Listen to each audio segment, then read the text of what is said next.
back again, this time with a new cast. Super producer Dago is on today. Omar is back for a second week in a row. And shout out to Paki. I know he really, really wanted to come on, but he's receiving family, and we're a family first podcast, so I couldn't say no to that. So we're gonna do a little something a tiny bit different this week. I want to speed through it. I want to give you an express version of the Unofficial Commentators podcast with the League of Haters recap. So we're going to go through these. I say this every week. Dago, hold me to it. We're not going to talk about every single game. All right. I'll be the conservative. Be the moderator here. Yeah, moderator. All right. We're gonna So, go about like 5 or 6 games. I'll recap, I think, right? Yeah, the important games, the relevant ones, because there was a lot of blowouts and non-relevant games. For sure.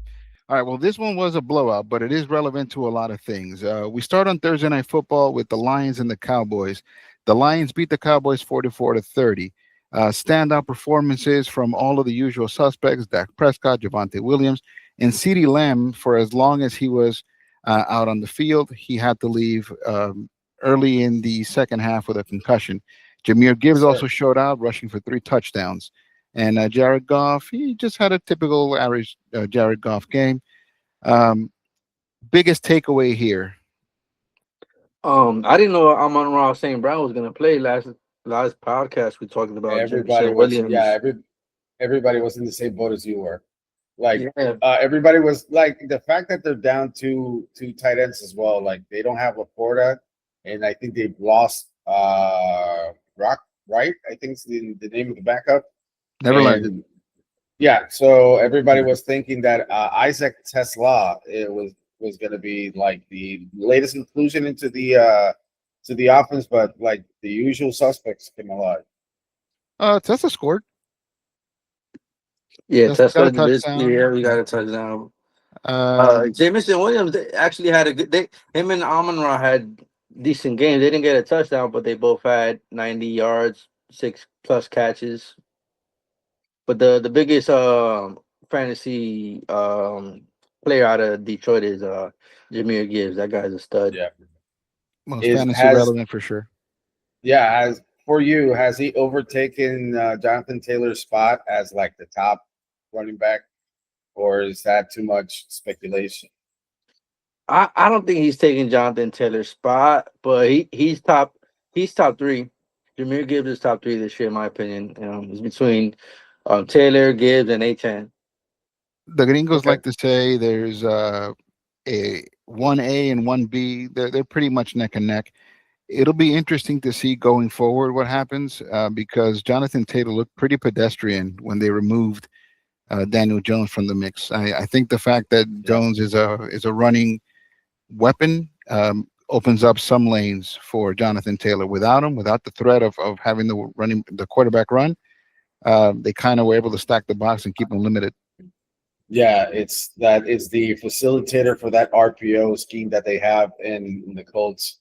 So most definitely Jonathan Taylor will miss Daniel Jones in that. Yeah, but that's not the game. Without the threat of a passing game or a running quarterback, they're just gonna stack the box. And Jonathan Taylor still had a touchdown, 74 yards on 21 carries. He was still productive, but yeah, without the threat of the passing game, it's tough sledding.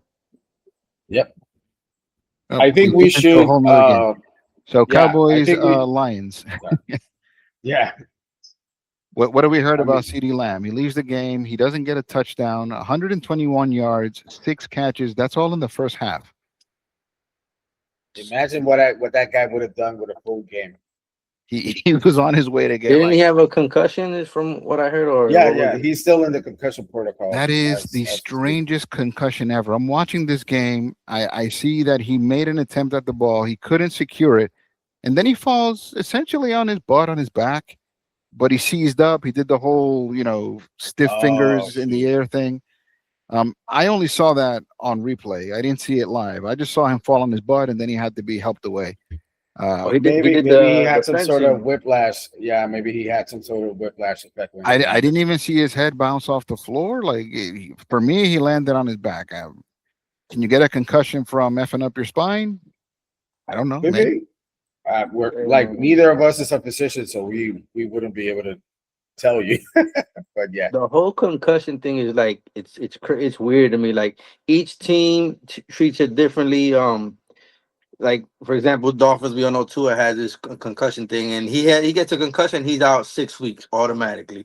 But another player gets a concussion. Like for example, there was a player I can't They forget. forced Jackson Dart to miss a week. They yeah. forced him, but there was a player that who was it? It's a wide receiver. Okay, it was T Higgins. T Higgins was out with a concussion. He was evaluated. Allegedly, he passed protocol. Then he went again for another concussion test in the same game, passed again. But then after the game, he said he was feeling symptoms, and they put him in concussion protocol. What the fuck is that, bro?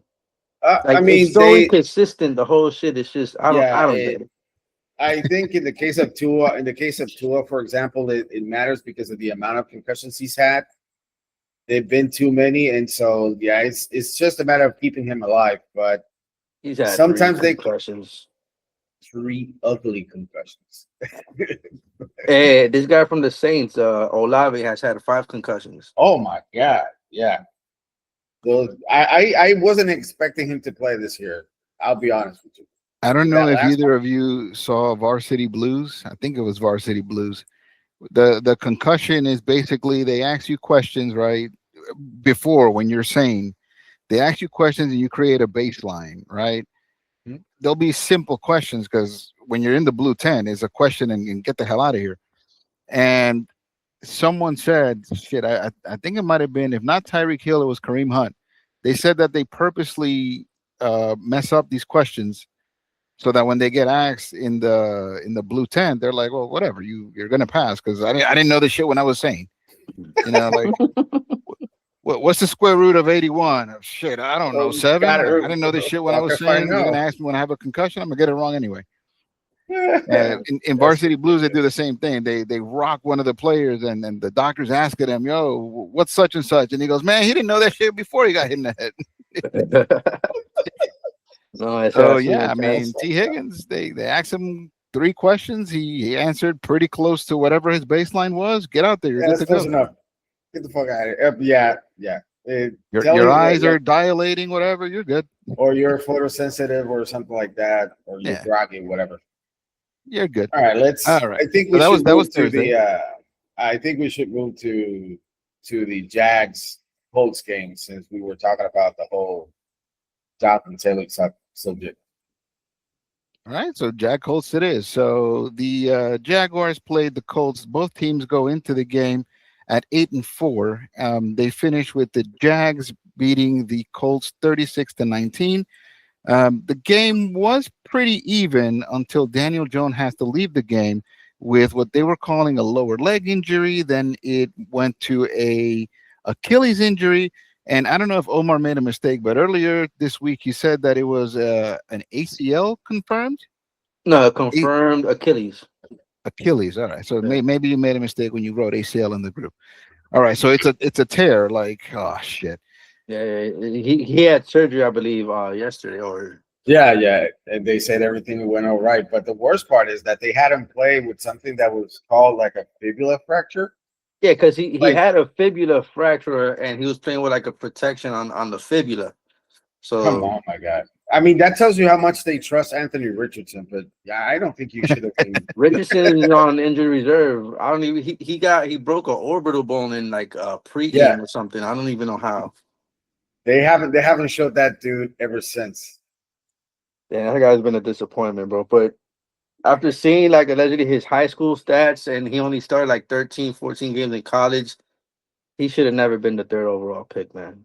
Yeah, Yeah, we that could was a we could waste. definitely agree to that. And they had this some sort of hype season. I think it was last year, and he like just crumbled, and that's when he had the whole "I'm tired" fit in the game. That was horrible. But Daniel Jones, Jay and I was talking about this last week. He shouldn't have been playing that game because he Nope. doesn't have a contract for next season. So the Colts As might an might agent, do yeah, right by him. They might sign him to another year, but they're not obligated to. Somebody in the chat, somebody floated the idea that they might give him a franchise tag, but as a team, that doesn't make sense to me. Like, when is he coming back? Like mid next season? Why would I give you the whole season next year? For an Exactly. Achilles, So this deep into this season, he's out the whole year. Exactly. So I wouldn't even tag him for that. So yeah, and the franchise tag pays you the average for all of the quarterbacks, which is already the most highest paid position in football. The tag for this year is $40.24 million for a quarterback. Hell no, you don't give that money to someone who's not going to play. That's what I said. It doesn't make sense. And as an agent, I would have said the same thing. Like, you sit that shit out. You don't play. Yeah. And if they're making you, just tell them to call me. We'll deal with that. And now they signed Old Man Rivers. Jesus Christ. All right. So thoughts on Phillip Rivers. I don't know if you guys seen I sent this video in the chat. They had Phillip Rivers on a radio show. I think it was this week. And I guess the guy on the radio was telling oh, did you see that Joe Burrow throw? It looked like one of your shot put throws, and Phillip Rivers says, I don't care for Joe Burrow. That guy thinks he's a wide receiver. He dresses like a wide receiver. Quarterbacks look like me, like Peyton Manning, Tom Brady. This guy needs to make up his mind. You gonna be a slot receiver or you gonna be a quarterback? I'm like, this guy sounds like a grandpa for real. I'm like, wow. He has some real get off my lawn energy. We don't need this. Get off my lawn. Yep. That's bad. That's already bad. And the worst part, it's either them running Phillip Rivers out there or dealing with Brett Ripien. Yeah, Brett Ripken. I think he's injured as well too. All of their quarterbacks are hurt. Oh my god! So I think the emergency QB, I think Ali was the one that told me is their tight end. Warren. Yep. Oh my god. But he can't pass and throw to himself, and he's essentially the best on that team. The only person that pulled that off was Mariota. That was a lucky guess. No, man, that's crazy. And the Colts, man, they started off hot. They got a good overall team. It's just if you don't got a quarterback, man, you ain't got nothing. And for real, tell Dago about it. He's a 49ers fan. Yeah. When Purdy went out, and then all of the backups went out, and then you had basically Mac Jones had his moment this year. Yeah, but he was also injured. I'm talking about the playoff game where Christian McCaffrey was QBing. The problem with the 49ers is that Shanahan made a sacrifice to I don't know what deity, and he sacrificed everybody's health for McCaffrey.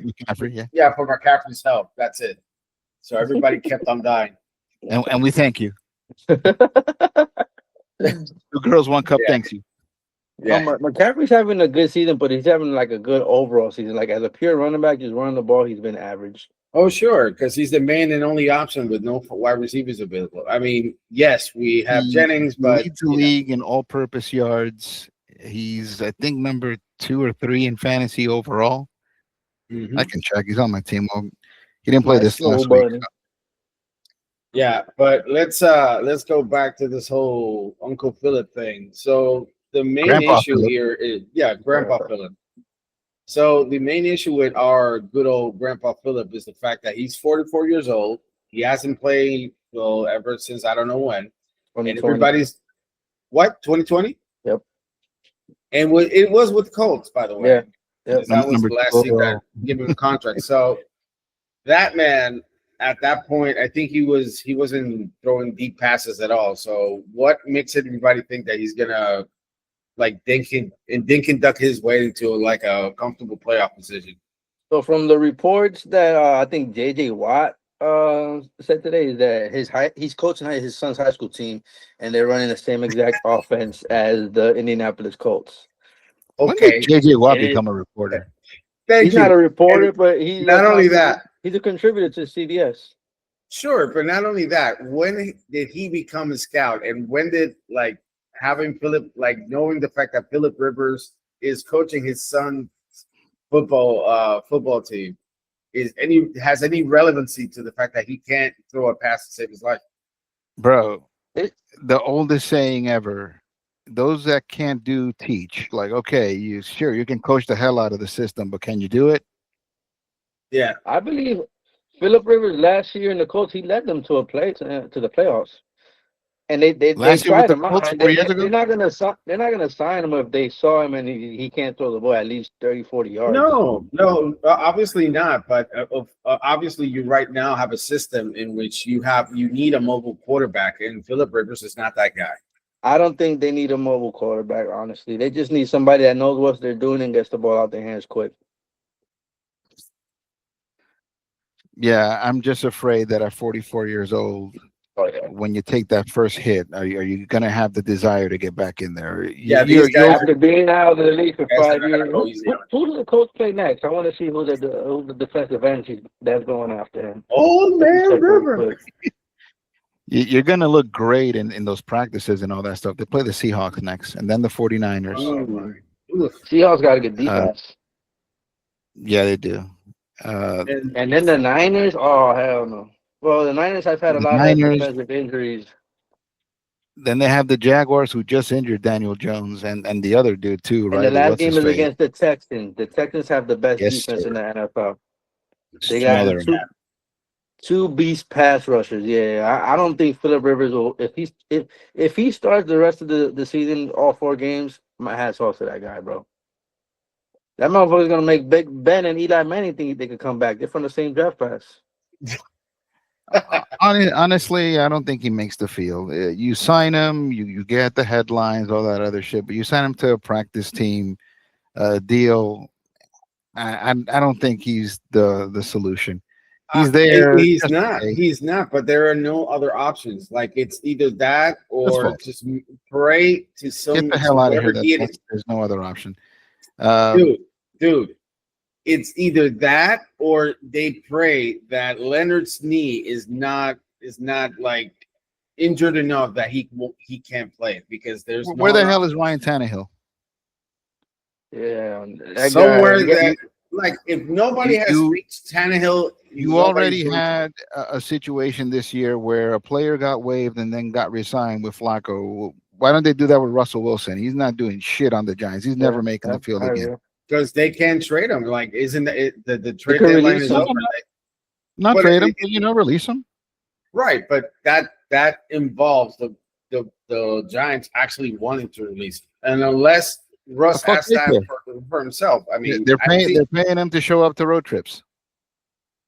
Release him, I think they should have done that and let him go. I don't think teams are going to be that cooperative with you to release a player so that you can sign him. I don't think that's going to happen. The Browns did it. The Browns did it with Joe Flacco. The Browns traded Joe Flacco. That's different, and they had time to trade him. I mean, you can offer them some kind of compensation. It doesn't have to be a straight up trade, but release them. We'll find a way to compensate you and moving forward. You're going to tell me that backdoor deals don't exist? Look, I'm not saying that that's not a violent. It's not going to happen, or that couldn't happen. But right now, I don't think a team is going to go like, oh, you know what, guys? I know you're having a tough time without a quarterback. Let me release my quarterback so you can sign. It's not even that. I'm not saying that they should even offer. I'm saying that the Colts can be more active in getting a better deal. Phillip Rivers is not the best deal or even the only deal out there. He's not your only option. Yeah, that's crazy. The guy is 44 years old. It's not like, and Ryan Tannehill was a good name. Ryan Tannehill is my age. He's 37. Like, he should still be at least a backup in the league. That's crazy. Sure. I don't. The Red Rifle is still out here backing up teams. Like, I don't see how Ryan Tannehill can't be. Yep. Hey, all I'm saying is they haven't called Ryan Tannehill for a reason, and I don't think they're going to. But there's worse backups and quarterbacks in the league. Like, last time Ryan Tannehill was in the NFL, the Titans were pretty good with him as quarterback. And I told you, like, we're living in a different era now. Now we live where the USFL exists, the XFL exists. I don't know if they merged yet. There was talk about them being together. Shit, you can go to Canadian football and find someone. Hell, arena football. Phillip Rivers? No, there's a bunch of desperate times. All I can say is that it's desperate times for the Colts, and that's what they pull off. It's not the option that I would have gone with, but that's what they did.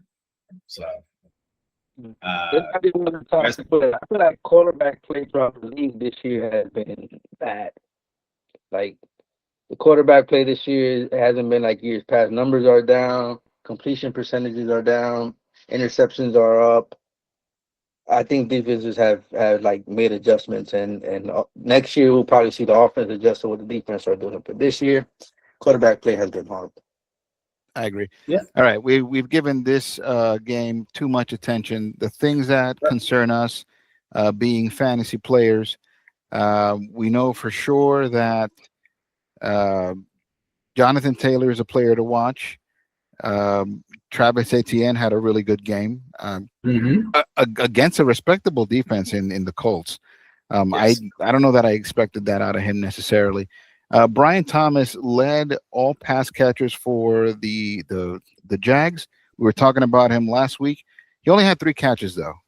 He made the most out of them for sure. One of them was for 39 yards. I don't know if I'm starting him week to week. I had a lot of faith put into Brenton Strange. Only 3 catches for 27 yards. He didn't get into the end zone. Catching a touchdown would have made a big difference for him in terms of fantasy. And in terms of the Colts, you can't trust any other pass catchers with the current setup that they have at quarterback. And watch Jonathan Taylor. I mean, they're gonna find ways to bottle him up. It's kind of a shame with the way that he started the season. Yeah, I saw the rankings for this week, and his numbers dropped to like RB6. So you guys want to start Michael Pittman if you had him in fantasy? He had a pretty decent game. Well, not 9 catches, 79 yards last week. Sure, but you know that all depends on the quarterback wide receiver chemistry. We haven't seen anything with whoever is going to be the quarterback right now. So it's a really up in the air kind of thing. I wouldn't trust it. He had a decent game last week against Jacksonville. The week before, he had 1.8 fantasy points. And then that was against Houston, who's the 5th best defense for against pass catchers. This week they have Seattle, who's the 4th best defense against pass catchers. So no, if I have Michael Pittman with the situation, I don't trust him. Yeah. I mean, if you have no other choice, but honestly, Michael Pittman hasn't had like a game above 15 fantasy points since week 9. Yep, agreed. All right. The Bills and Bengals, that was a crazy ass game, huh? Yeah, that was a barn burner in the snow. Yep. Barn burner in the snow. Crazy ass game. Josh Allen went absolutely insane, running and tossing touchdowns. Joe Burrow, for his part, he was playing a perfect game until kind of breaking down in the fourth quarter. Decent performances all around. The 2 interceptions, one of them was a pick 6. That was just backbreaking. That and then having Josh Allen run for a touchdown just broke the Bengals over their knee. That game ends with the Buffalo Bills winning over the Bengals 39-34. This basically takes the Bengals out of the running, I would say, out of any kind of contention for playoffs. So I don't know going forward how hard they're really playing, how much I want to trust their fantasy production. The Buffalo Bills, they're playing for it all right now. Like this is probably going to be their best shot. We're going to talk about Kansas City. We're going to talk about the Ravens and all those other teams that typically challenge the Bills in the AFC. But this looks like it's probably their best shot. Yeah, they're now they sit at 4-9, so I think that they're pretty much out of it. The Bengals? Oh yeah, the Bengals are out of it. Yeah. You got to have at least 10 wins, in my opinion, this year to make the playoffs, and that's not happening for them. And Buffalo, this got to be their year, right? Like Kansas City is looking horrible. The Baltimore Ravens horrible. They're usually their top competition out of the AFC, and I don't believe in New England yet. I don't think they're ready to beat Buffalo in a playoff game. They're too young. The quarterback is too young, and that team is not ready, in my opinion. Usually, when you get up that early, you usually have to suffer a downfall in the playoffs, and next year you come back. In my opinion, next year will be when the Patriots will be a little better and more prepared for Well, that. this But week, this got to be Buffalo's year. If yeah, it's not this year, then when? this week the it Bills are going to play the Patriots, and we're going to see, what they're made of. The exactly. Patriots are playing at home. And I wouldn't go as far as saying that. I know what you're saying, Omar, because they're a young team, and you think that they might be some chink in their armor and stuff, but I don't know. No, not Like chinking their armor. It's just usually teams have to go through growing pains before they become contenders. And sure, that's usually the case in every sport. but the Pats already beat the Bills this season. Not in the regular Handily. season, yeah, in the regular season, but playoffs is a different animal, and And they got them again this week. They can split, and it wasn't an ass kicking either when they beat the Bills. mm-hmm. The Or Bills this year, this is the year, but the Bills also haven't been this. They haven't been that juggernaut that we expected. Like they lost to the Dolphins, they've lost to They've lost some they lost to bad Atlanta. games. They've Mhm. they've had some bad losses, and Josh Yeah. Allen has been up and down this year. Oh yeah, and some of that to the fact that James Cook has had a bunch of fumbles lately. Like I own him in my fantasy league, and that's infuriating. He's had like I think it's 5 fumbles in the last 4 games, or something like that. That's not looking good. And the lucky thing for him is that he's the actual bell cow, and nobody like there's no one angling to take his job. So that's not voting well for them. Yeah, no, he's had 6 fumbles out throughout the whole year. That he's lost 3 of them. So yeah, but he's still a beast. He's got 1,300 Oh yeah. yards rushing, bro. Like Mm-hmm. dude is an animal. that's another thing. You talked about quarterback play. I'm also seeing fumbles galore, like more than I can ever remember in recent memory. Like I don't know if they changed up the stickiness of the gloves or they did something to the It's the balls. punching. It's the punching of the ball. They're I punching. mean, They're getting better, They're better getting and really better good at at it. punching. Yeah. Yeah. Mhm. And there's very little ways for you to like defend yourself against it because you're like diving and somebody's already angling to What I've like been knock seeing a that ball lot out is a defender would stop you, not try to tackle you, just like get in front of you, and another one will come in and just aim for the and ball. punch you. Yeah, Like teams practice that. yeah, it's a tag team effect there. Mm-hmm. that's nuts.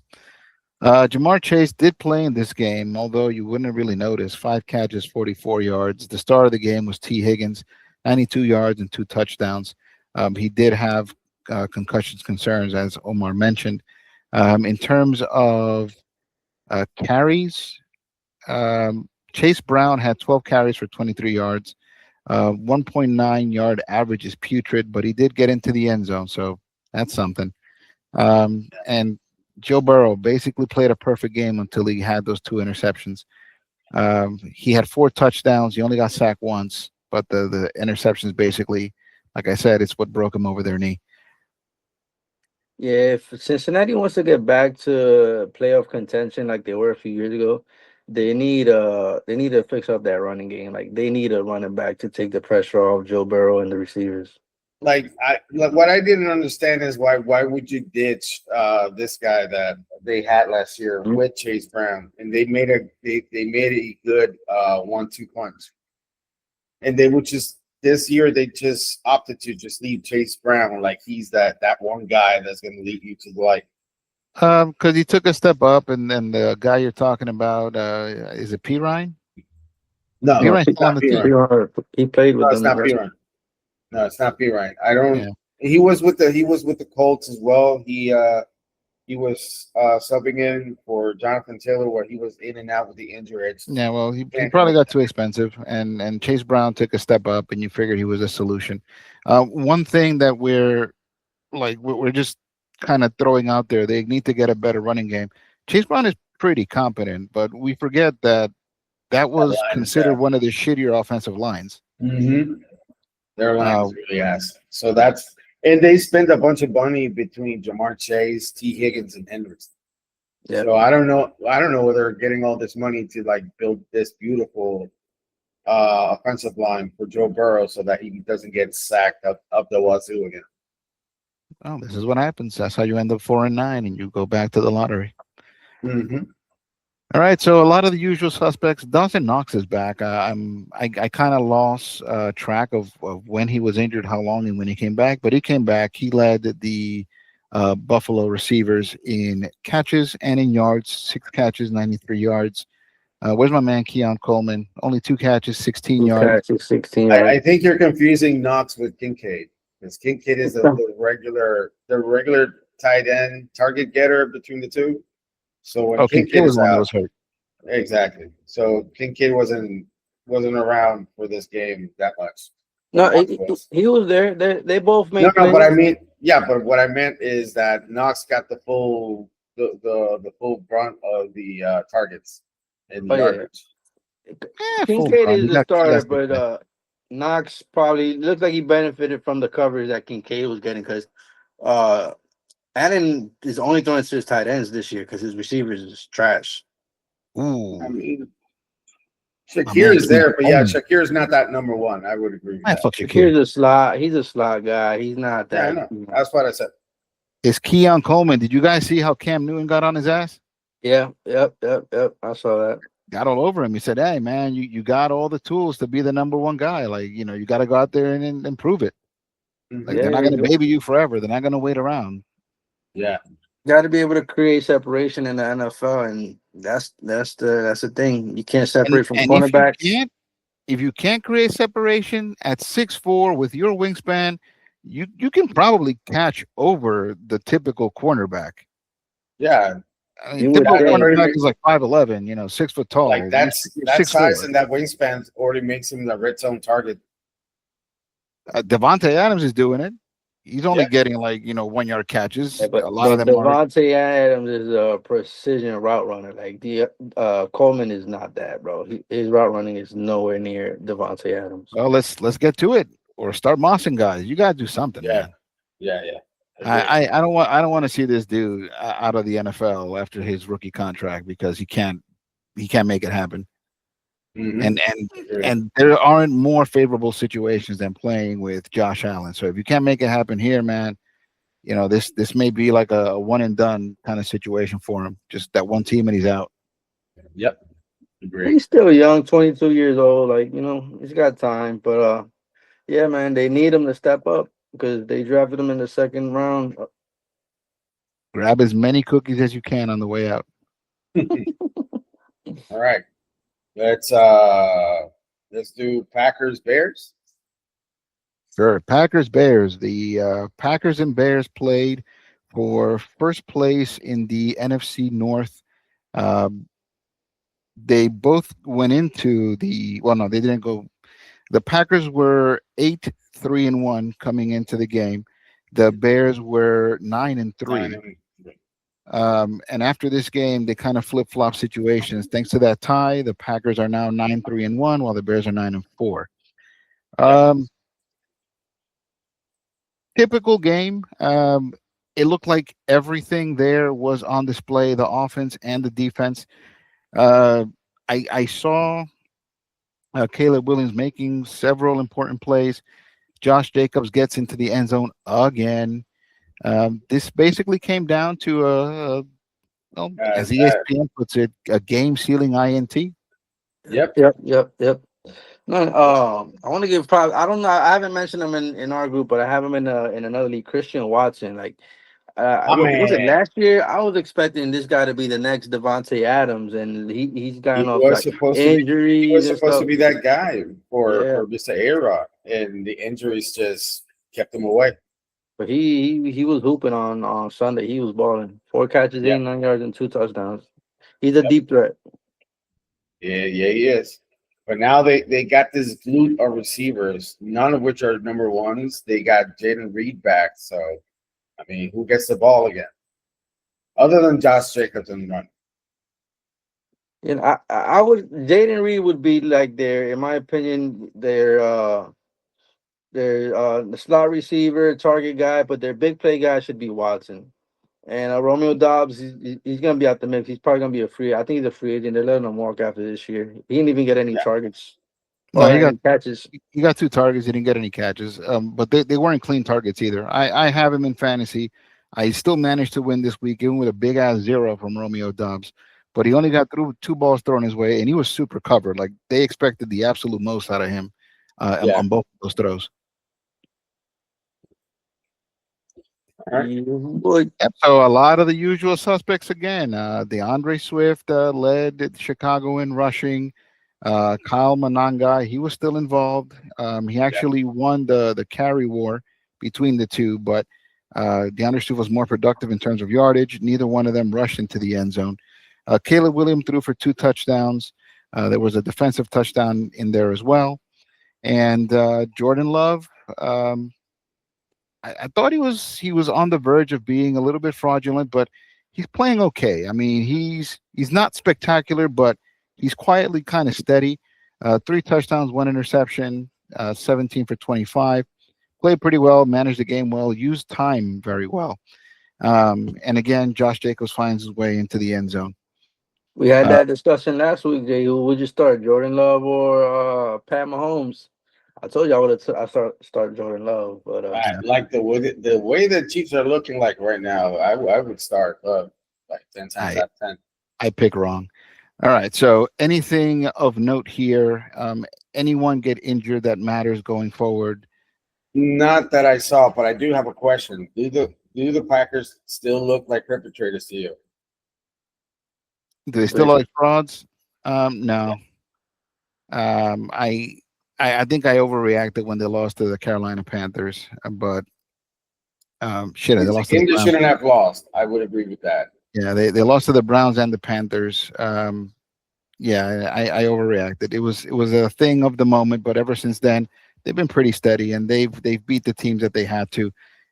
Specifically talking about the ones in their division right now, they're on a division run of 3-0. They beat the Vikings, Lions, and Bears in back to back to back weeks. yeah, no, the Packers they're legit contender.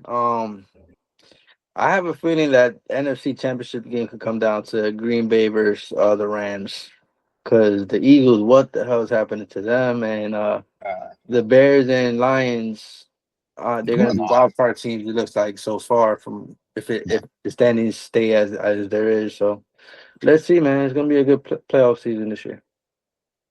Yeah, I would agree. But the Rams are looking like the legit Super Bowl. They're my pick to win it all this year. In my opinion, I think they're the most complete team.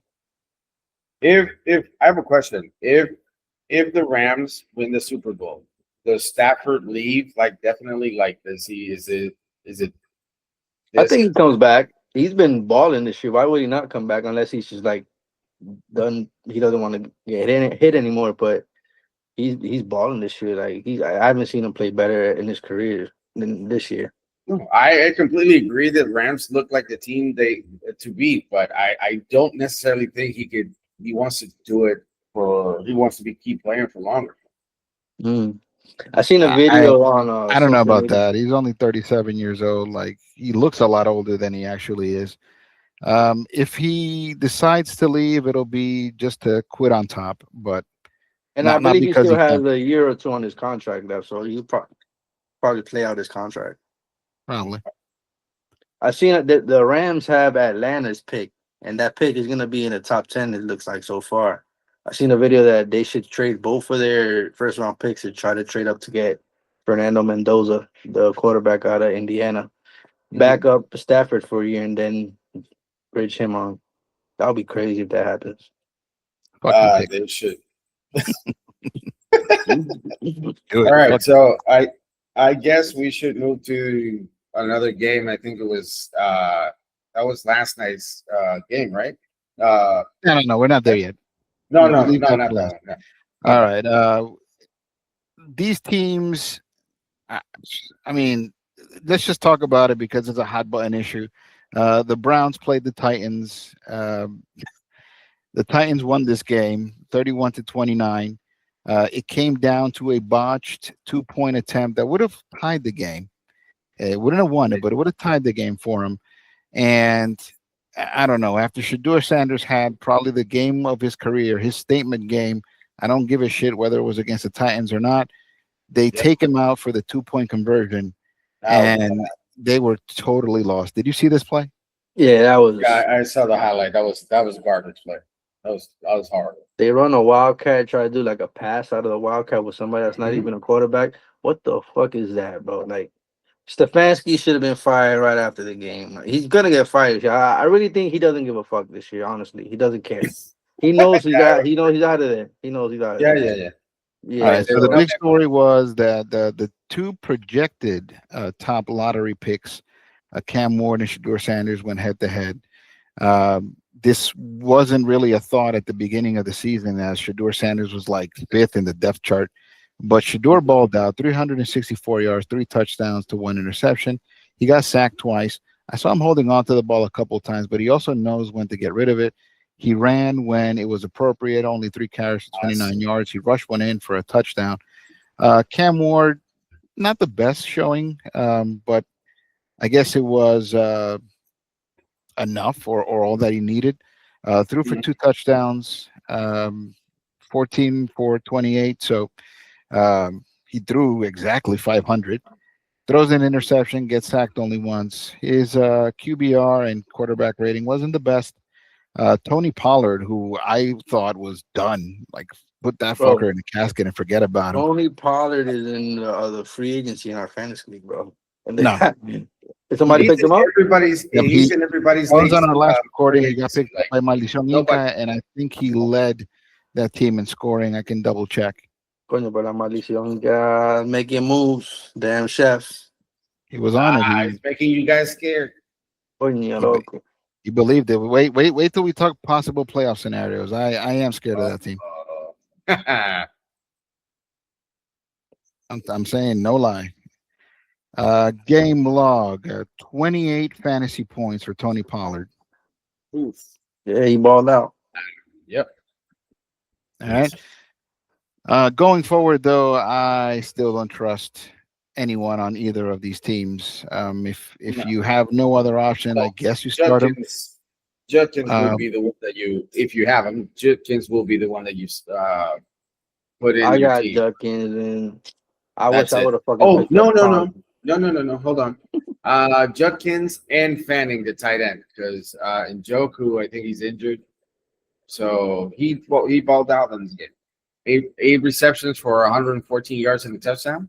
Not Okay, bad. he balled out in this game, but Yeah. they're not going to play the Titans every week. No. They got the Bears coming up, then the Bills, Steelers, and Bengals. I guess after the Bears, there's a little something to be done there. The Bills can be a little bit flawed when it comes to uh, yards that they allow. The Steelers can be exploited, and the Bengals, their defense kind of sucks. And who knows by the end of the season if they're even going to care to put any kind of pressure or any kind of passion into that game. But yeah, the big story here is Shador Sanders is named the quarterback for the rest of the year. Keyshawn Johnson, it Yes. didn't look like he factored much into what they were doing.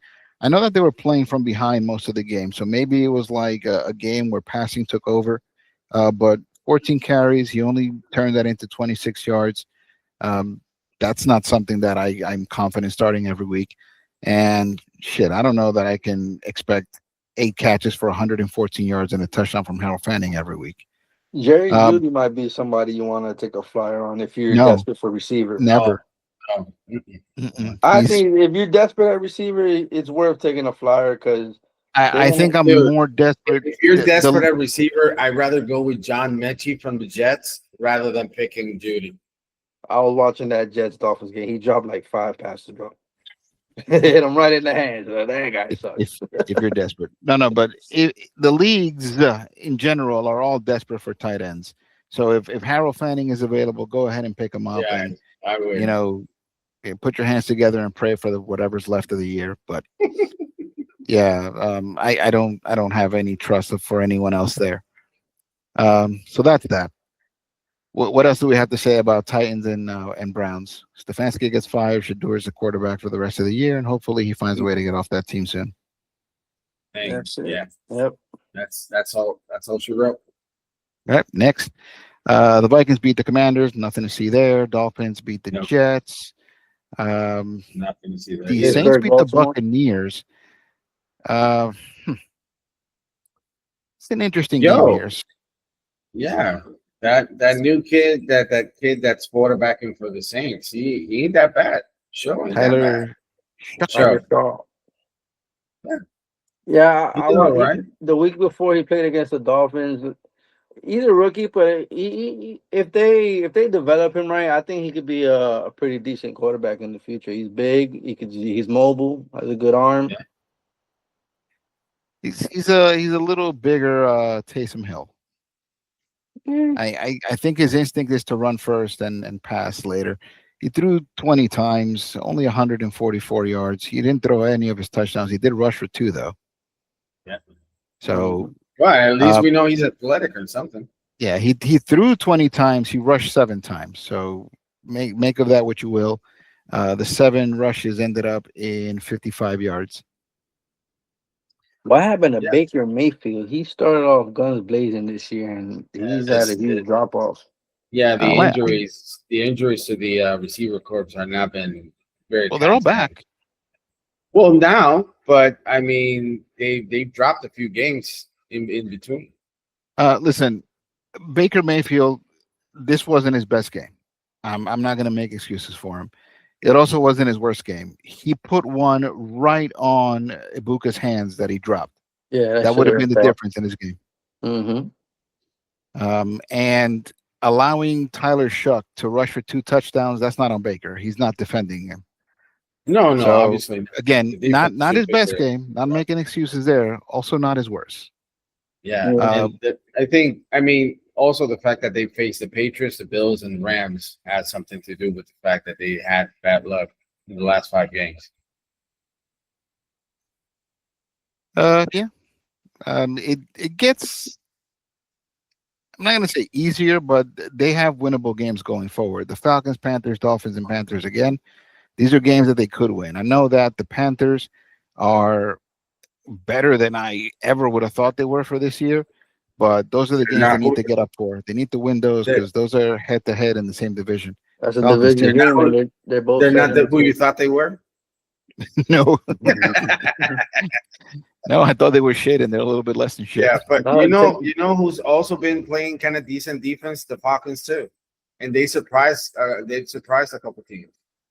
And so, ever since they lost their quarterback, the Falcons have been. Yeah, sure, but I'm talking about their defense. I'm not talking about the offense. They lost London too, but that's the thing. If what happens if the Bucks lose another game, because the next game is the Falcons, and the team who we didn't think they were not who we thought they were wins again. What happens then? Hey, no. That's props to Carolina. They're 7-6, tied for first place in the division, and they got the Bucks coming up soon. So let's see. Yeah, the Bucks could lose to anyone. They just lost to the damn Saints, so they could lose to any team coming up. So, but I hear Mike Evans should be coming back. So they got their whole offense back now. They got Bucky Irvin back. Godwin. Yeah, so let's see. They pretty much got the receiving corps and their running back. So if anything happens, they know Sean Tucker is there, and he's a pretty good runner. All right, we move on. The Steelers beat the Ravens. This is a game that was played for first place in that division. The Steelers are now 7-6. The Ravens are 6-7. They both went into this game 6-6, so it could have been anyone's division to take. It looks like the Steelers ended up on top this time around. Aaron Rodgers looked pretty good. 284 yards, threw for a touchdown. No interceptions, which is pretty good. Kenneth Gainwell outgaining Jaylen Warren. I don't know what's going on there. Because I mean, Jaylen Warren was supposed to be the guy. He got injured a bit, and then Gainwell, I don't know. But hold on. Outgaining. One ran for 15 yards, the other ran for 13 yards. Like, come on. I was gonna say that there weren't a bunch of carries overall. I mean, take out the Aaron Rodgers carries, there was only 15 carries total. They just straight up in the running game. No, this game, DK Metcalf finally showed out that he's a freaking manimal and he should dominate almost every game. I I will counter that with the resurgence of DK Metcalf, who's been That's what you disappearing. just said. Yeah, that's what I said. No, I thought he said Derrick Henry. My bad. No, no, Metcalf. Yeah, he finally had that game that he was supposed to have this year. Yep. He's a number one receiver, but he hasn't been playing like it this year. Um, and other running backs, they both had not a lot of yards rushing, but they both had some Pretty catches. One decent had catching three games. Yeah. catches for 49 yards, and Gainwell 6 for 27. Hmm. Warren got in the end zone with a touchdown catch. All by himself. Mm-hmm. When he broke for that one, he just caught it, and there was like no one near him. This is the mind of Aaron Rodgers making that happen. Old man still got it. He can't move like he used to, but he can still guile his way through it. For sure. That's the Batman. Was a bad man. Was a bad man. Lamar Jackson, 19 for 35, 219 yards. He threw for a touchdown. He also threw an interception, got sacked twice. I believe this game ended on a sack. That man Lamar has been Jackson. a complete disappointment this year. Yeah, I mean, after the season he had last year, we had like 45 touchdowns and only 4 interceptions. The injury this year and the season has been not what most people have expected. The But expectations they are they, high. they can On top still of win that that, division. that offense is ass. I'm sorry. The offense? Yes, it's not working. I wouldn't say that. Yeah. They're more of a defensive liability this year. Their defense has not been what expected. The offense without Lamar, yeah, it's bad. But when he's in there, they produce, man. Like, yeah, he threw an interception. He threw for a touchdown and ran for a touchdown as well. Yeah, but I'm not talking. I'm not talking about this game. I'm talking about the entire season. Like this, the offense has been stale, and it's not as dynamic anymore. Derrick Henry has had some really bad games. Jackson has had some really bad games too. Really stinkers of games. Like, they Derrick Henry hasn't had the season. He's like 33, 34 years old, 32, something like that. The Sure. decline is should be expected, but their offense when Lamar is in there, like they produce like 41 versus the Bills, 41 versus the Browns, 38 versus the Lions.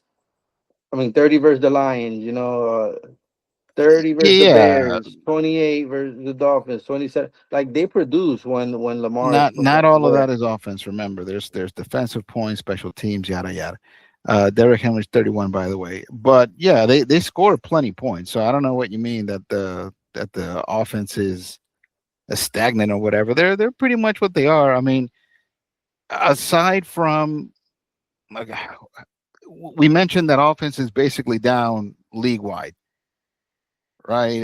It's been a while since the pistol and all that other shit, like all of these weird dynamic whatever offenses that everybody was imitating. They figured out a way to stop all of this stuff, and this is what happens. So now back to the drawing board. You bring up some offensive coordinators from college, and you make shit happen.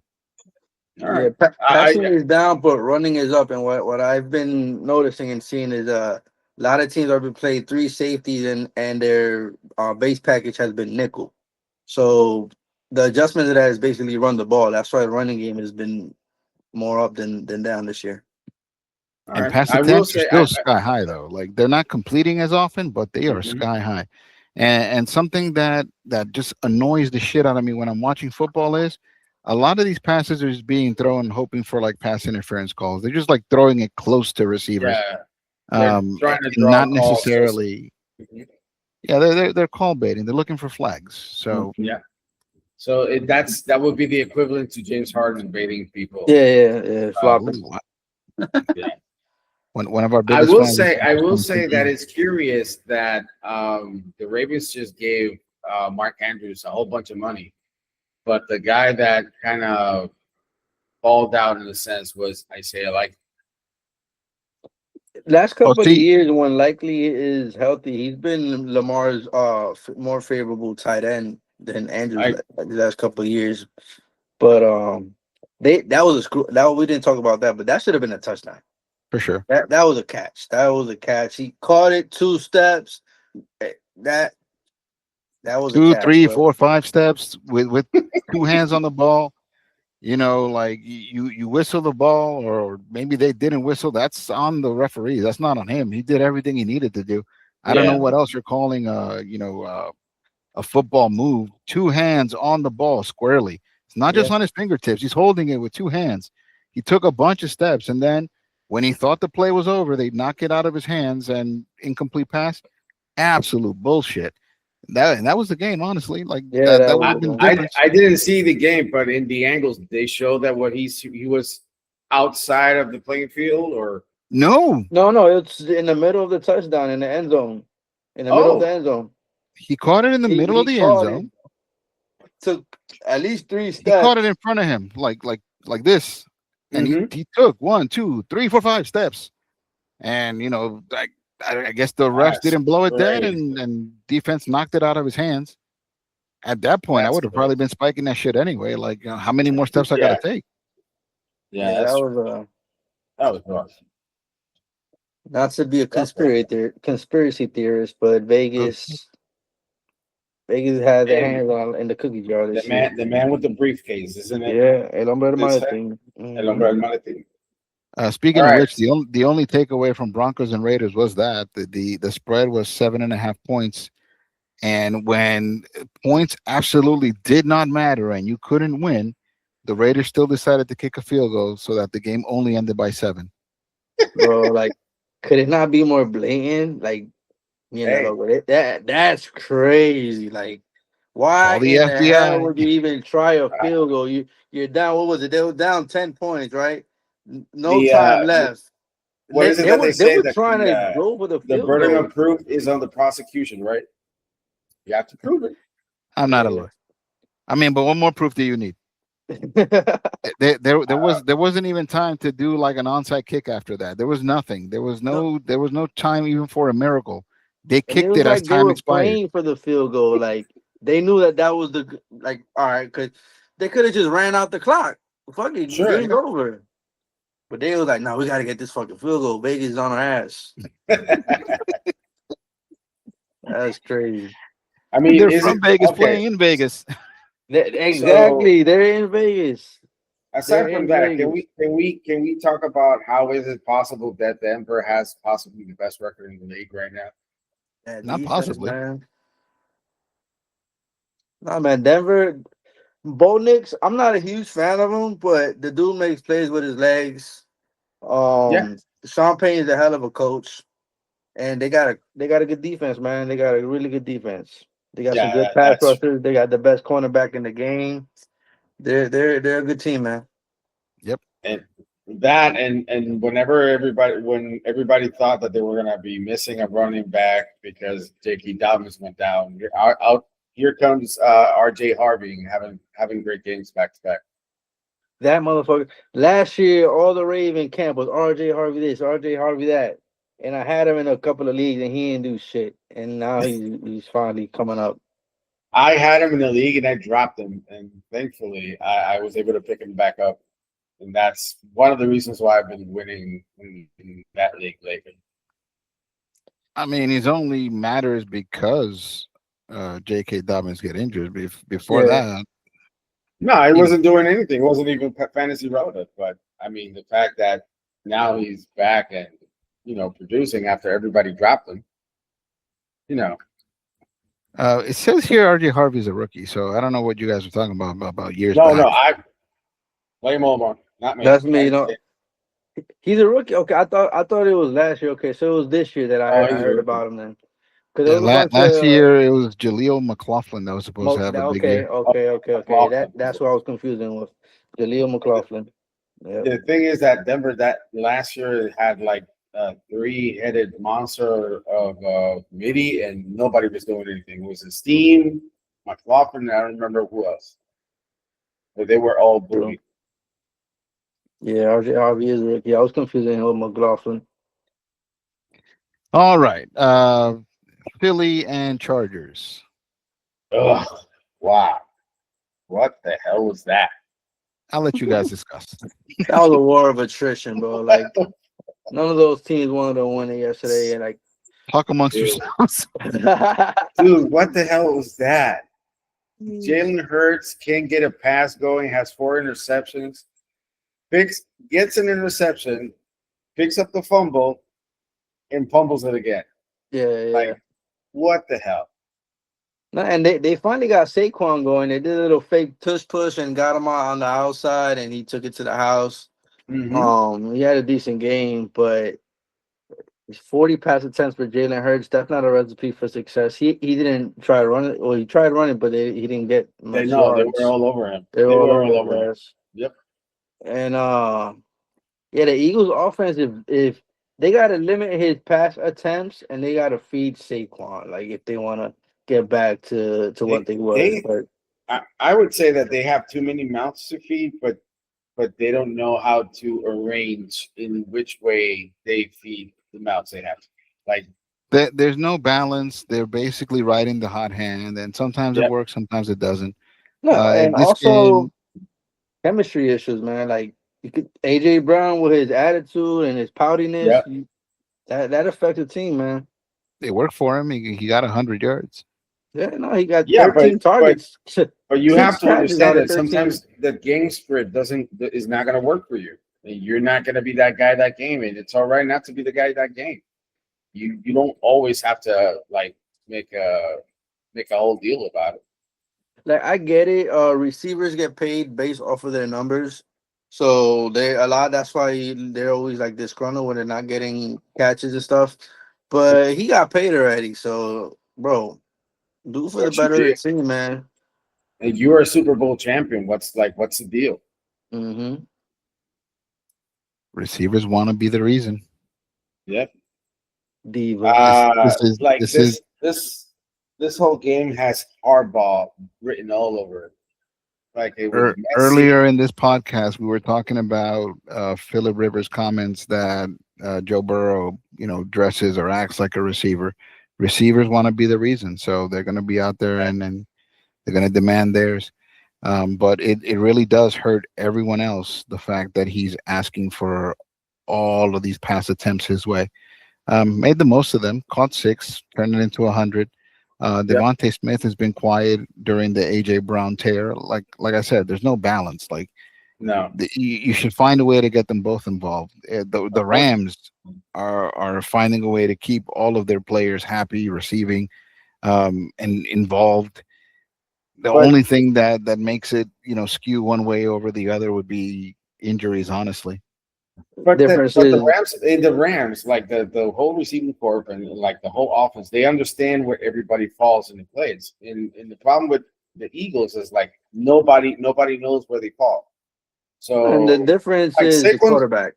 Like Matthew Stafford is a precision passer. Like you talking about an accurate thrower, Matthew Stafford, and Jalen Hurts is not an accurate thrower. He'll throw the long ball, but he's most effective when he's running the ball. He's not a passer to throw downfield. No. Fine, I get that, but we're talking about organizing your weapons and deciding when to pull this weapon and when not to pull this weapon, when to feed that guy and when not to feed this guy. No, I get that, but at the end of the day, you got to execute. And if you don't got an accurate quarterback, guys, it's a ton of fun talking about football. Everybody saw the games, at least the ones you cared about.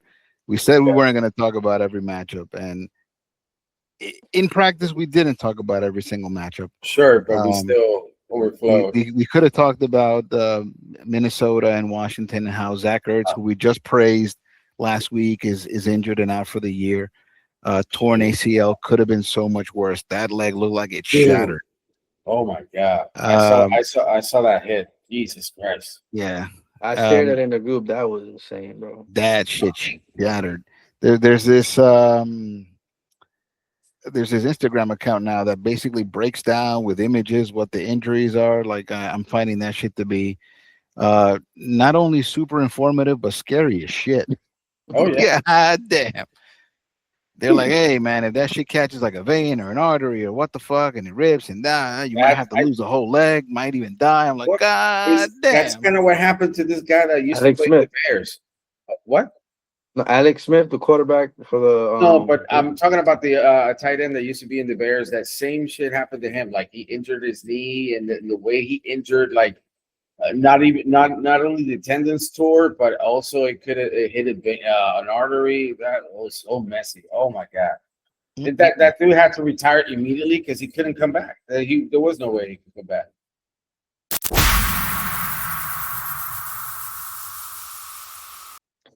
Football is savagery. All right, so Dago, quickly, injuries that matter to fantasy. Go. All right, so we got Daniel Jones with his Achilles injury. He's out for the season. In the same vein, Riley Leonard, who was supposed to be the backup quarterback for the Colts, and is now the QB1 for the Colts, is also injured. He has a knee sprain, and he's day to day. For the Jets, Tyrod Taylor, he's injured as well, but like God knows they don't want to put Justin Fields on the field. And Geno Smith has some shoulder limits. These at what my research say, but I don't know what the hell his shoulder limits is. So on the running backs, we got Keaton Mitchell. He's not fantasy relevant. Nick Chubb with a rib issue. Alvin Kamara, who knows if he's coming back? But if you need a running back, Devin Neal from the Saints is out there. You can pick him up. And Devon A-Chain with rib injury. He's week to week, so he could possibly play next week. So that's I'm a Dolphins fan, so he's playing from the report that I heard. He could have played Sunday, but they were blowing the Jets out and decided to keep him out. Okay. Yeah, that seems so this is week 15 for the League of Haters. It's the last regular season week coming into the playoffs. Quarterbacks that are available in our league: Brock Purdy, C.J. Stroud, A.J. Rogers, J.J. McCarthy, Tyler Shuck, if you believe that the rushing game is repeatable, and Bryce Young, who's going to match up this week against New Orleans. There's something to be exploited there. I didn't hear many receivers. Jacoby Brissett available? Somebody took him? No. I think he's starting for Packers team. Yeah. Receivers, we have Alec Ayermanor for Tennessee Titans. I want no part of that. Honestly, we don't have a ton. Pat Bryan, Davon Vele, he kind of stepped up a little bit. Parker Washington in Jacksonville, and nothing else that seems to matter. Chimera DK is a little bit of a standout, but honestly, it's the same thing as the Titans. Nobody wants to be there. But I mean, Vele, depending on the Saints matchup, you can pick him up because he's the one guy that's getting almost all the targets. They're playing against Carolina. For running backs, we got Devin Singletary. I wouldn't touch that guy with a 10-foot pole. Nick Chubb. He's not the main opportunity guy. Blake Corum is an interesting name to watch. Kyron Williams is kind of the bell cow, but Blake Corum is slowly factoring into the running game. Tajay Spears only as a handcuff to Tony Pollard. Tyler Algier, again, only as a handcuff to Bijan Robinson. And going down the line, Dylan Sampson, Rashard White, and Amari DiMercado. It seems like everybody that's left there is basically a handcuff to someone else. Tight ends, Mason Taylor, he's on the Jets, who cares? Chig Nkonkwo, he's on the Titans, who cares? Pat Freiermuth, I think he's like a long gone option. And believe it or not, David Njoku is showing up there, but you said he was injured. He has a questionable designation right now. Colby Parkinson is an interesting name on the Rams just because everybody gets to eat there apparently. And Mike Gesicki got into the end zone this week. I don't know if that's repeatable. Maybe he's worth a little bit more now that Joe Burrow is back. No, he was possible. But Gesicki was probably a result of some coverage, and he was the one option that was free near the end zone. But I wouldn't count on him to repeat it. Probably. I disagree. I think Gesicki with Burrow in the mix should get a decent shared target with all the attention going to the wide receivers. I think Gesicki is good for a touchdown, maybe a few catches here. He's really down on the totem pole. Exactly. If you're gonna trust him, it has to depend on the matchup and what's going on with him. Honestly, touchdown dependent. But this league is so starved. There aren't that many good tight ends, and then some of them get injured and make it even worse. All right. Go. So, League of Haters standings as it is right now. Three teams are officially in the playoffs. It's the system at 11-3, GAD 9-5, two girls, one cup. Thank you very much. We are in the playoffs. Seeding can vary, but no matter the scenario, we're making it to the playoffs. On the bubble, still fighting for their spot, but there, if the playoffs, if the season ended today, Monte Candela is in fourth at 8-6. La Maldición Inc is at 8-6. Monte Candela is playing my team, two girls, one cup this week. If somehow Monte Candela wins, they will leapfrog me, and La Maldición Inca could even leapfrog me as well, and I would end up in fifth place. So something to watch there. Right now, still holding on to the sixth spot is Hurt So Good at 7-7. But the Lion Kings, who've won two in a row, the last 2 weeks, they're also 7-7. So watch out for that team. Let's say that Hurt So Good loses and Lion Kings loses and Screenshots wins. Screenshots, Tuatalocoe, they're right now at 6-8, but they would be part of a four-way tie if Hurt So Good and the Lion Kings lose. All four teams would be 7-8. So even ninth place 7 and right 8 now, people making it to the playoffs. it's possible. One of those What would be the tiebreaker in that situation? Has points to be first. head to head. Points first. Yep. Oh, let me double check. I mean, it'd be crazy if I had like the commissioner of the league here that can tell me that, but Yeah, I am the commissioner. let me see. League settings. You guys can talk about whatever while I look this up. The funny part is that all three of us were ex commissioners of that league, so we're all here. Ooh, The original okay. commissions. Let me see here. I'll probably be out because I think it's points for. That would be the first head to head tiebreaker. Or It's points for and then head to head in the division. Well, they only did one division this year specifically for that. They didn't want someone winning a division with a lower record than someone, a 7-8 winning their division to get in over an 8-6, or whatever. Okay. You know what I mean. All right, so they're still not out of it. So let's see how these teams match up against each other and how this could potentially play out. So not going to talk about last week. We already did that. I already kind of read off the records as they stand. So we're going to start with the number one team currently, the system, coming off of a loss. They're currently 11-3, playing against Tuatalocoe. There are some limitations. Gary rightly went with Trevor Lawrence instead of Justin Herbert. Justin Herbert is playing through an injury. Didn't look great against Philadelphia. I don't know if he starts him again this week, probably because Trevor Lawrence is going up against the Jets. George Pickens didn't have a great game, but if CeeDee Lamb doesn't make it to the field, then it's a heavy rely on George Pickens' game. Troy Franklin is in the lineup this week. This was probably making up for McConkey, who I guess you couldn't trust if Justin Herbert wasn't playing, but there has to be a better option there. Gary also has Zach Ertz, who's out for the rest of the year, who he can drop and pick up somebody else, one of those names that we mentioned off the waiver wire. You always expect big games from Jonathan Taylor and Bijan Robinson. Whether they perform or not, that's another story. And Travis Kelce isn't getting yards like he used to, so he's basically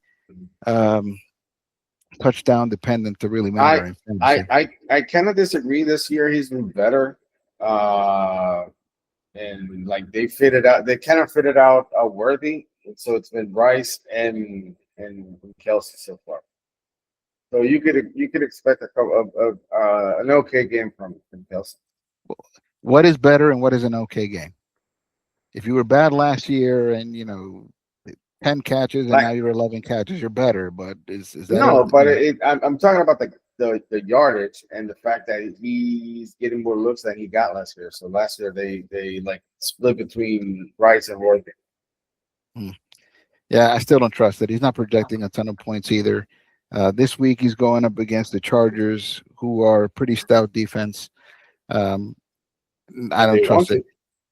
Now, here's the player that led all scorers for Gary last week when he played against me, and it's unbelievable where he ranks in terms of all fantasy players.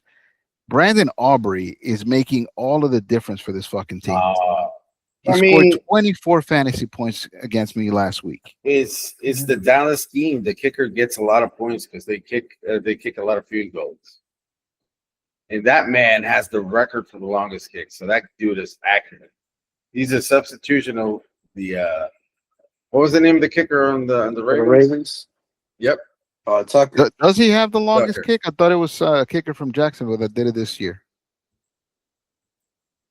See, Yeah, Yeah. I believe so. Jacksonville Look it up at your leisure. But I was watching the game live when it 68 happened. yard field goal or some shit like that. Or Some crazy ass kick. But it oh was the yeah, Jacksonville. 68 yards. Cam Little. There you go. Okay. All right, yeah. So it's a bit of an uphill climb for Tuata Loco. I mean, you have to win. If you have any hopes, you have to hope for several other players to go down. And if you have an insane week, there's a chance you can topple some people with your points for. what you saying? There's a chance. There's always a chance. Last thing you lose is hope. There's always a chance. Yep. That being said, I'm going to go with the system this week. I'm even going with the fucking system now. Good grief. Coño, lo que el equipo mío está feo para la foto, man. Pero Yeah, nada. you have a lot of decent matchups though. Tua against Pittsburgh. I mean, that's not like But intimidating. it's Monday night in Pittsburgh, and I hear like it's cold as fuck up there in PA. So I don't That is expect the passing game to be too up this year. That game. Um, yeah, I made a trade with Paki to get Quinshawn Judkins, but it's just caused a log jam because now I got freaking Trayvon Henderson, Woody Marks, who produced last week on my bench. And I'm like, oh man. And then Quinshawn Judkins didn't produce, but Marks did. And that it's just been throwing me for a loop. Too much decisions to make. This is a first world problem. Yeah. I got too many good running backs. Yeah, man. I don't know what to do. You make the wrong decision one week and fucks your whole shit up, bro. Yeah. You ain't lying. Right now, the projection has you winning by the slimmest of fantasy points. You're both scheduled to make 112 points. You're winning by decimals. Let's see. You're really gonna have to manage the shit out of this team to even have a chance this week. Did you start Cooper Kupp? He got into the end zone this week. I'm thinking of starting him over Emeka Bukwa because Emeka hasn't done shit the last couple of weeks. So watch me fucking start Cup and Abuka scores 2 touchdowns. So yeah, that could happen. I bench Isaiah Likely for Darren Waller because Waller's usually good for a touchdown when he plays, and then Likely scores a touchdown. Would have had 2. Yeah. Well, I'm in the boat that I want to get Waller, but I am not sure if I want to get into that mess. He's their second best weapon on receiving, and the Dolphins have nobody other than Jalen Waller to throw the ball to. And when Darren Waller is in the red zone, they usually throw him the ball. He had a target the week before, but he caught it but stepped out of bounds. So he's usually a touchdown or a miss. So I thought he had one with the Jets. He scored 2 versus them in the beginning of the year. But I'm starting Likely the rest of the season. Okay. Yeah. Saquon Barkley is going to play against the Raiders and is expected to snow during the game. So I need 250 yards, Saquon. Number 2, GAD, currently at 9-5. They're playing El de Mama, the Purge, who's 3-11, and they are firmly out of the playoffs. They're not even in consideration. I don't know if there's a ton to go over here. I think GAD is going to win the season. GAD's winning that next. Yeah. All right. Number 3 team, currently at 9-5, 2 girls, 1 cup. I'm in the playoffs no matter what, going head to head against the number 4 team. According to this thing here on Yahoo, it says that this is the matchup of the week. I wonder if other people see that too. I feel like I have matchup of the week every damn week. Damn, your team is projected to score a lot of points. Yep, I won last week despite not having Christian McCaffrey and Rico Dottle. I'm getting them back this week. CD Lamb is a question mark, but if he plays, I'm probably knocking this shit out of the park. Puka Nakua did great last week. Dak Prescott not projected. Well, he's projected to have a shit ton of points. Oh man, I made the trade to get Dak Prescott, not knowing whether or not Joe Burrow was going to come back any kind of healthy and productive, and now I got a problem of who do I pick when it really comes down to it. I guess it's going to be What matchup to do? dependent. What to do? But yeah, I'm liking how this team is breaking down right now. I'm still deficient at tight end, but I should have points damn near everywhere else to cover these matchups here. And listen, I can't celebrate because any given day Monte Candela just catches fire. Just last week, Jameer Gibbs and DK Metcalf went off. They went absolutely nuclear. Bo Nix didn't lag far behind. So I don't know if they got 2 weeks in a row of that in them. Their matchups are all in red. So they're not favorable matchups, but that doesn't mean a whole lot of nothing. Like, primetime performers perform. That being said, I am picking two girls, one cup.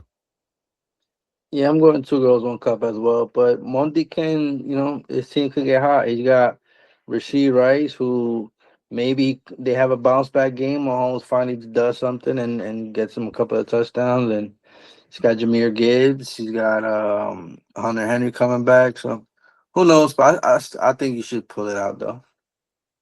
Here's hoping. Again, not good matchups. Jameer Gibbs is going up against the Rams. DK Metcalf against Miami, who's stepped up their defense. Rasheed Rice against the Chargers. Bo Nix against Green Bay with Marco Parsons breathing down his neck the whole game. Yeah, and DeAndre Swift is playing against Cleveland. Cleveland could be whatever, but their defense is pretty good. Did anybody drop Worthy in your guys in your league? Xavier Worth? I have him, No. but I didn't draft him. I think I picked him up in free agency or something. Yeah, you might want to start Worthy for that game. Let's see.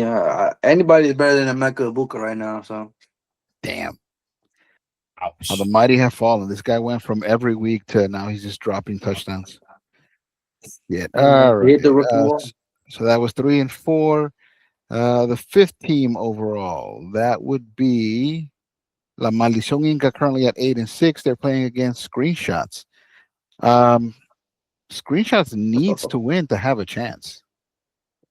So I don't know how seriously Daryl is taking it, but he's not out of it. He can still do something. So you got Josh Allen playing against New England in the snow at New England.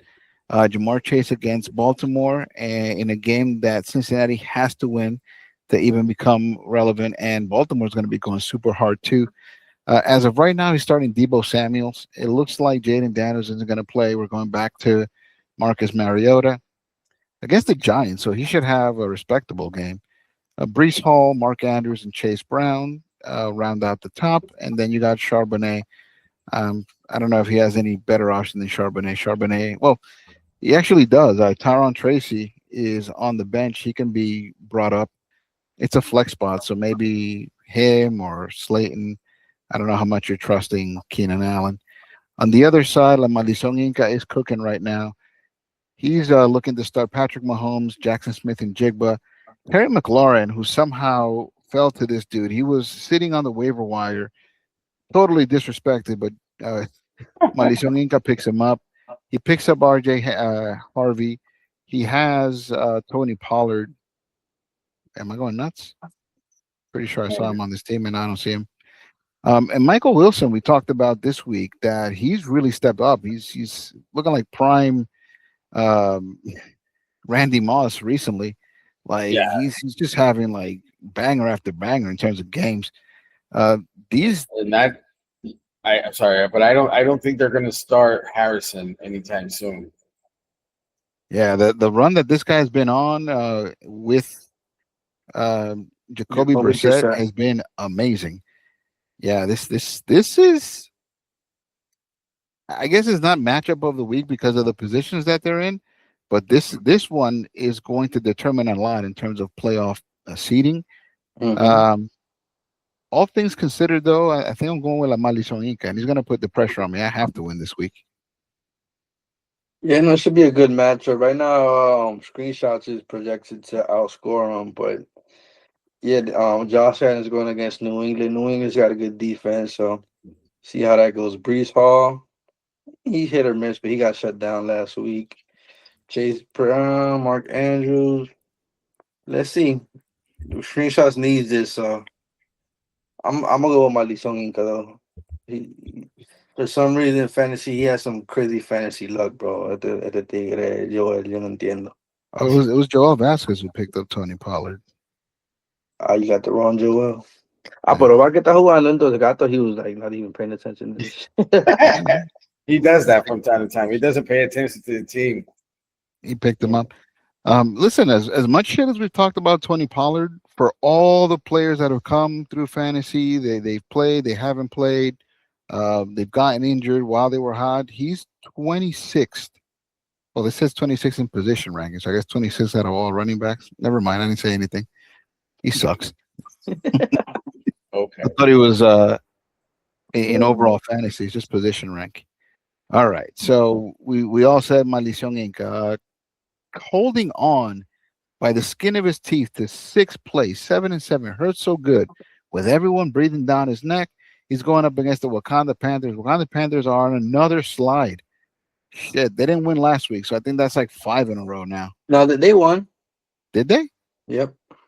Uh, Yeah, it whoops. says one win streak. They beat I'll tell you right now.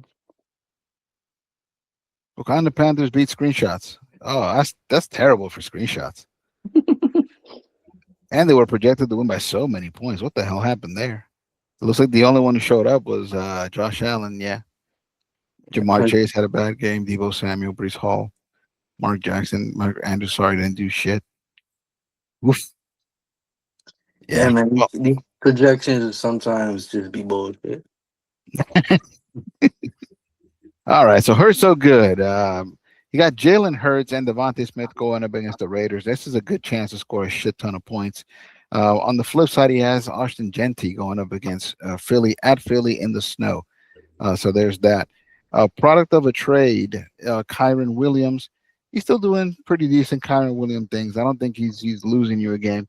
The only thing that could affect Kyron Williams is losing more touches to Blake Corum. And he has Devon A. Chain going up against Pittsburgh. And Devon A. Chain has been a stud all year. On the other side, the Wakanda Panthers, Jared Goff, Devontae Adams, T. Higgins. These are all players, man. On paper, they look like they can be legit. Derrick Henry, Brock Bowers. Um, Somehow they always find a way to fuck it up. Yeah, they've had bad fantasy luck, but they might be playing spoiler this week. Who knows? Wow, that'd be crazy. If the Wakanda Panthers win, that last spot gets really interesting. That being said, I like the matchups better for Hurts so good. So I think I'm picking chalkboard here. Everything is staying the same. Yeah, Jalen Hurts playing the Raiders. He should get right after that bomb of a game he had on Monday. He got Zay Flowers going against Cincy. Cincy's defense is trash. Aston Genty going against Philly. I don't like that matchup, but he's got two other good running backs with decent matchups coming up. So Cousin Juan got to get this. Got to get this to stay alive. He thought he was out of the playoffs when he lost this week, but there's still a chance, man. You got to defend home court here. All right. Last teams.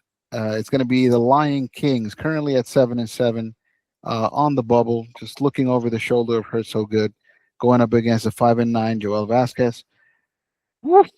In a game that Paki has to have, he is not projecting well. Isn't this like his rivalry, Daphne? Yep. Vasquez Pretty much it. Daphne Culo Ancho.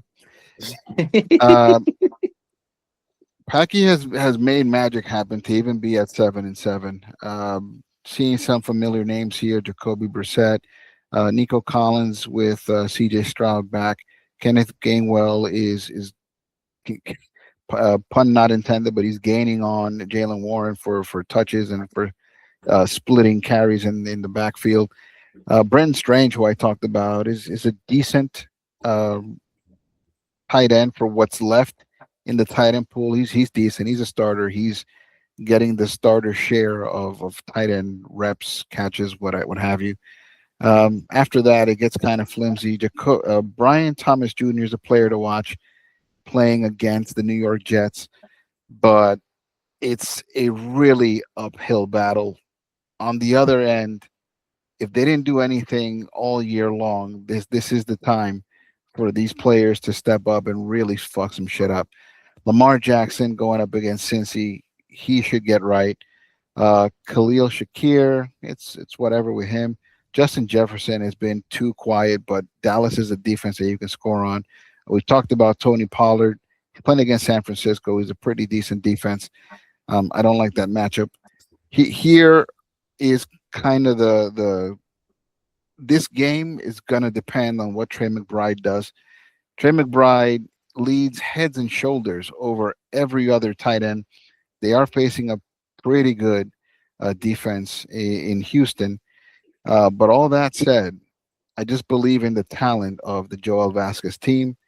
I don't like that everyone is kind of a second fiddle in Paki's team, and they don't have good matchups, so that kind of sucks. As of right Yeah, now, he's starting 3 Jaguars. yeah, no, I see the same thing. I think Vasquez has the better team and for this matchup and the better matchups as well. You got Jacoby Brissett going against Houston, which is like top three defense in the league. I think they're number one in total defense. Um, yeah, you got Alec Pierce. I don't like that guy at all. They don't even got a quarterback throwing the ball. Yeah, it's I believe that Joey For this Vasquez to wins. be even mildly interesting, Paki has to win to put the pressure on Cousin Juan. Um, by the looks of it, it's really an uphill battle. Like all of these people have to way overplay their projections. Um, and what's available in the waiver wire isn't necessarily where Paki needs help. I don't know that he needs running backs or another quarterback. I mean, maybe. He needs Um, a better matchup, is what you're saying. He needs to bench Alec Pierce. Like, come on. I mean, Alec Like Pierce against Seattle without from a 1 to 10, how many times do you think Paki has slammed his phone while looking at Vasquez's team? 1 to 10, Yeah. yeah, like 12. Shit, and some of the guys on his bench are pretty good too. Fuck, Drake May, Roma Dunze. I remember the last podcast I recorded with Paki. He was saying that with Lamar Jackson being back, that Vasquez should consider trading Drake May to him. Can you imagine if he would have made that trade and then they would have been facing off in the last week? I don't think he did that any kind of strategically, but that'd have been crazy if that should happen. Mm. All right, well, that's that. So I got 2 girls, 1 cup. I got the system. Joel Vasquez, GAD, hurt so good, and La Maldición Inca winning. If this comes to pass, there'd be no shockers, no shakeups. Basically the playoff matchups are going to stay exactly how they are right now. Um, Honestly, the matchups to watch are going to be Lion Kings and Joel Vasquez, and Her So Good and the Wakanda Panthers. Um, I I could take a loss and still be in the playoffs, so that doesn't change too much for me. All right, so thank you everyone who stayed around to watch this. This was a fun show. Uh, Always fun getting together with friends and talking football. This was awesome, and hopefully we get a chance to do it again. So that's everything I had to say. Oh wait, you know what?